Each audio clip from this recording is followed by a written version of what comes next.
Hi everyone, so we are from Group 5. Today we are going to do our presentation on article review for our topic Gamification and Game-Based Learning for Language Skill. So here are our group members. Speaking here is one Hadirah, and we have Shazrina, Jazlie and Nurwirdathinagiha. Okay, let's move on with the presentation. For introduction part, I'll be discussing the evolution of gamification and game-based learning in technology-supported language education. So in our current landscape of digital natives, the shift away from teacher-centric method is no longer just a trend. So it's actually a necessity for relevance.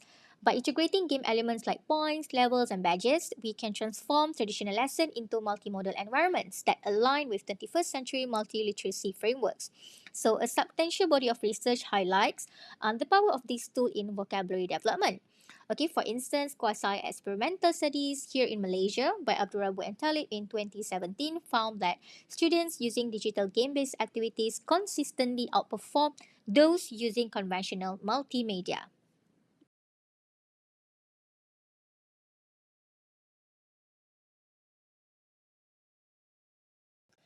On to the next slides. Okay, whether it's through platforms like Kahoot or specialized tools like the Let's Chisel Toolkit, a study done by Razali et al. In 2025, okay, we see a recurring theme. Games create a low anxiety, high motivation atmosphere that is essential for a long-term retention.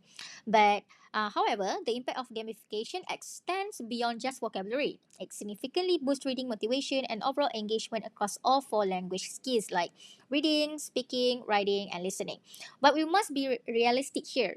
Okay, neither gamification nor GBL is a silver bullet. Okay, that effectiveness is heavily dependent on the context. So, challenges such as unstable internet connectivity, limited device access, and varying levels of teacher confidence can hinder even the best design activities. So, this is supported by Kurniawan et al. In 2024 in his study. So, in the following section, my friends and I, will explore how these approaches are being implemented in ESL settings, navigating both the advantages reported in recent literature and also the practical limitation that educators must address to truly enhance language proficiency using GBL.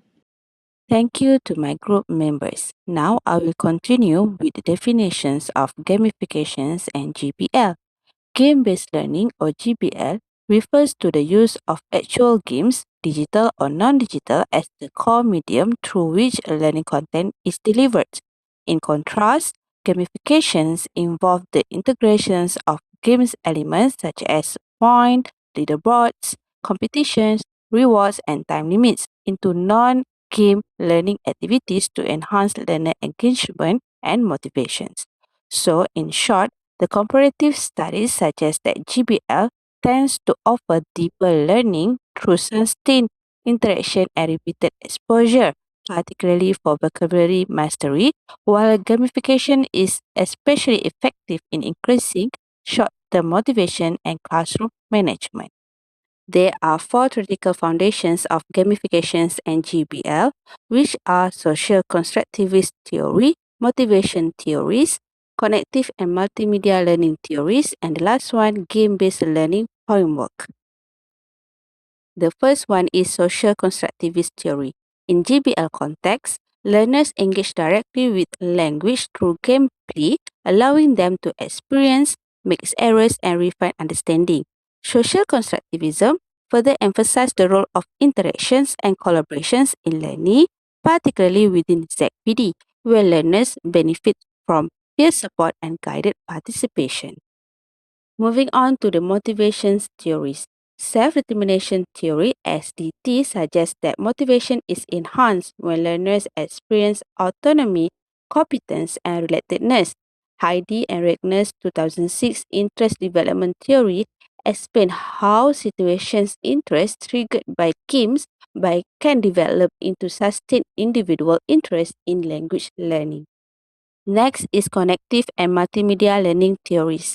Mayer's connective theory of multimedia learning argues that learners process information more effectively when verbal and visual input are combined, as long as connective overload is managed. Meanwhile, connective load theory also explains the benefits of structured game design, particularly in flipped and digital learning environment, where information is segmented and practiced through gameplay. Last but not least, the game-based learning framework. According to Plus et al. 2015, game-based learning framework that integrated motivational, cognitive, affective, and socio-cultural dimensions of learning. This also supported by Zhang et al. 2025, the digital game-based vocabulary learning framework further explain how elements influence engagement and learning across pre-actional, actional, and post-actional phases. Hello and a very good day. I'm Shazrina and I will continue with the application of gamification and GBL in ESL teaching and learning.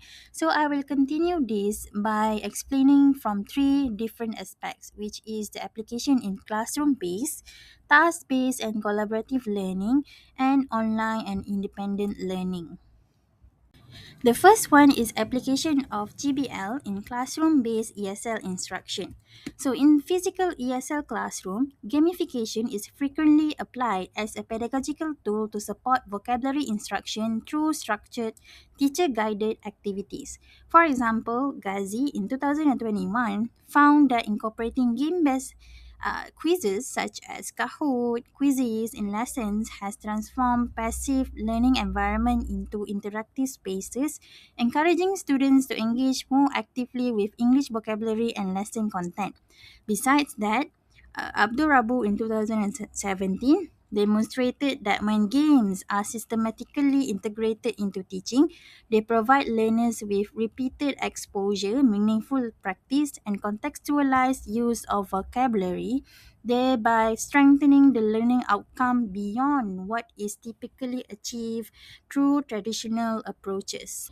Secondly, is the application through task-based and collaborative learning. In such contexts, gamification and GBL are also widely applied through task-based learning activities that prioritize learner interaction, collaboration, and problem solving. For example, Let's Jiggle by a jigsaw-based vocabulary toolkit, an approach used by Nazrin, requires learners to work collaboratively to match words, meanings, and spellings across differentiated difficulty levels. So, by this way, the cooperative nature of the task encourages peer scaffolding and negotiation of meaning among the group members. In addition, Santero Cortinas in 2024 reported that both non-digital and digital GBL activities in primary classroom supported vocabulary learning through repeated exposure and peer interaction, while also fostering oral communication in a low anxiety environment. So these findings highlight that task-based game activities, whether digital or physical, enable learners to practice vocabulary authentically while engaging with their peers. And lastly, in online and blended learning environment, gamification and GBL are commonly employed to facilitate independent and self-paced vocabulary learning. It allows learners to engage with vocabulary through repeated gameplay, multimedia support, and progress tagging. So these platforms will enable learners to control their pace of learning while maintaining engagement through game elements such as rewards and peer comparison. Furthermore, online GBL has been extended to more immersive digital environment that stimulate authentic learning experiences. For example, Zhang, who developed a digital escape room in 2025, which is very interesting. It integrates challenges, multimedia input and interactive dialogue, demonstrating how extended online gameplay can support vocabulary development through sustained learner engagement. Okay, moving on to the next point, which is the strength. So, one major strength of gamification and game based learning lies in their capacity to enhance learner motivation and engagement in ESL classroom. According to Ghazi, in 2021, learners consistently reported higher levels of enjoyment, interest, and willingness to participate in English lessons when game elements were incorporated into instruction. So, another significant strength is the effectiveness of gamification and GBL in supporting vocabulary acquisition through repetition, immediate feedback, and multimodal input. According to Rabu in 2021, the repeated exposure to target words combined with corrective feedback will allow the learner to notice any errors and consolidate lexical knowledge more effectively over time. Okay, in addition, gamification and GBL also contribute to the creation of a supportive and low anxiety learning environment. According to Nazrin in 2022, collaborative game designs can encourage peer interaction and reduce learners' fear of making mistakes. Therefore, by shifting the focus from formal assessment to playful participation, game-based activities will help to lower these learners' affective barriers and promote a greater risk-taking in language use. Furthermore, gamification and GBL also support learner autonomy and self-directed learning, which are essential components of 21st century education. So this can foster a sense of control and responsibility for learning, leading to increased confidence and sustained engagement beyond classroom hours. So this feature positions gamification and GBL as an effective tools for extending language learning beyond any formal instructional settings. Hi, it's Hadirah again. Okay, we just heard from Shazrina on the strength of gamification and GBL in ESL. So now I'm going to explain on the contra, okay, which are the constraints of gamification and GBL in ESL.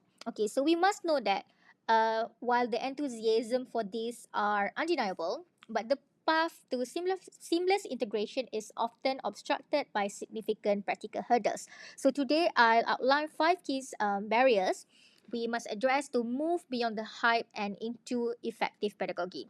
Okay, so first, we must face the technological and infrastructure barriers. Okay, the digital divide that I've mentioned in the introduction is a persistent reality. Okay, as Zhang et al. In 2025 highlighted in his study that limited device access and unstable internet in rural areas create an uneven playing field. Okay, for these students and also teachers actually, and even when devices are available, okay, uh, hardware limitation, okay, technology and hardware limitation like small screen or slow loading times can turn a learning task into a source of frustration, particularly for intensive reading or writing. Okay, so second is the human factor, which is the teacher capacity. Okay, so many educators are expected to incorporate, okay, GBL but lack of specific professionals training. Okay, this often results in gamification in name only, okay, where games are introduced without being tied to specific language objectives. Okay, as Saylor and Homer in 2020 stressed in their study, okay, without specialized training, GBL fails to meet its educational potential. Okay, third, we must consider the culture and learner fit. Okay, many educational games adopt a one size fits all. Okay, we must say design aimed at native speakers. Okay, for ESL learners, a cultural mismatch creates a barrier that prevents deep engagement. Okay, for a game to truly work, we must understand that its digital world should reflect the students' real life experiences. Okay, so finally, there is the emotional and cognitive pressure. Okay, while competition is intended to motivate, okay, but features like timers and leaderboards can actually raise the effective filter. Okay, the psychological barrier identified by Creation in his theory in 1982 that blocks information absorption. Okay, we learned that when the effective filter heightened, so the student will feel more anxiety. Okay, high pressure gameplay often sacrifices the cognitive breathing room where students need to process complex grammar, as per study by Turgut and Irgin in 2021. So in conclusion, for the constraint, okay, transforming games into genuine pedagogical tools requires actually more than just installing software. Okay, so success actually depend on a combination of I would say reliable access, specialized training, and inclusive content. Okay, only by resolving these barriers can we ensure that every student has the opportunity to thrive in a digital first learning environment. Thank you to my fellow cosmet. Now I will continue with our presentation.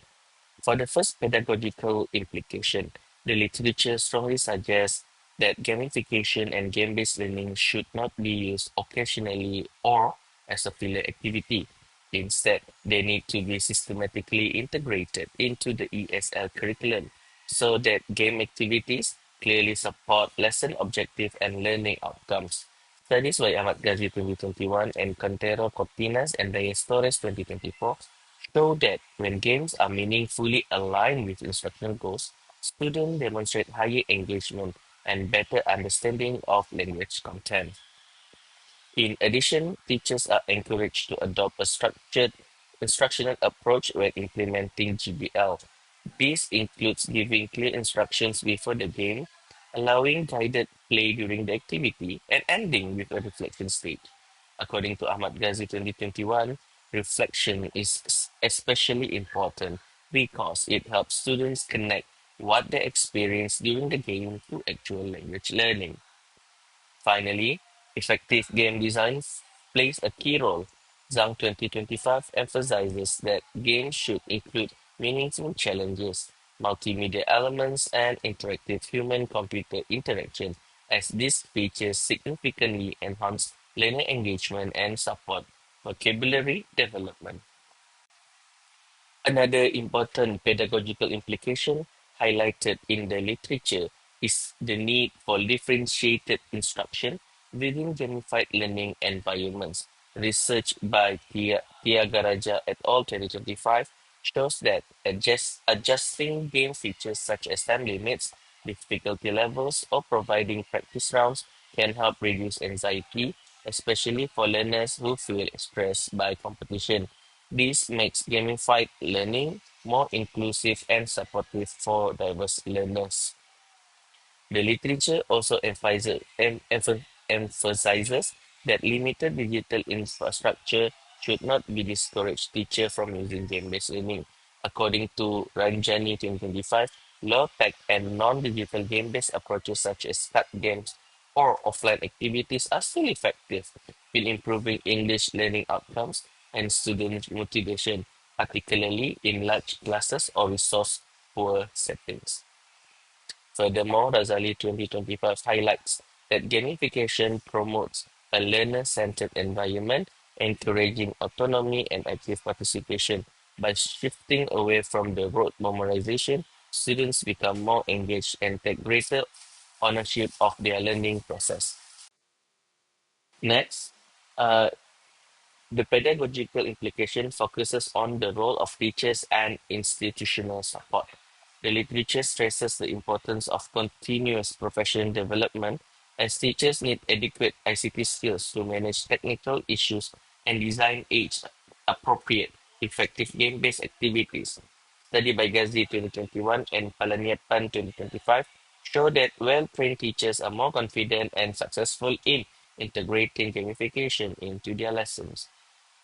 In addition, school-level support is crucial for long-term success. Ranjani 2025 points out that schools need to shift perception and recognize gamification as a serious, valuable instructional tool rather than viewing it as a mere entertainment. When implemented thoughtfully and supported institutionally, gamification and game-based learning create a low-pressure, interactive classroom environment.